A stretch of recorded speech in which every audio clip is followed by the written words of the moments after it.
Hello guys, welcome back to my mini blog. আমাদের পছন্দের জায়গা রিভার সাইডে দুজন মিলে বেশ ভালোই ঘুরে বেড়াচ্ছি। ঠিক আছে, এবার আমি ভালো করে গাড়িটা চালাই।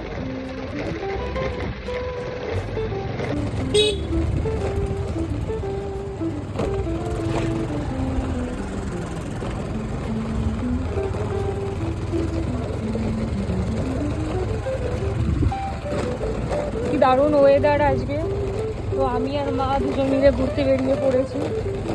এই আমাদের খুব পছন্দের জায়গা মিনি দীঘা, মানে আমাদের রিভার সাইডে। বেশ ভালোই লাগছে এখানে। অনেকে অনেক রকম হাঁটতে আসে, কেউ কেউ গাড়ি নিয়ে ঘুরতে আসে। আমি মেনলি হাঁটতে আসি, কিন্তু আজকে গাড়ি নিয়ে ঘুরতে বেরিয়ে পড়েছি আমি আর মা।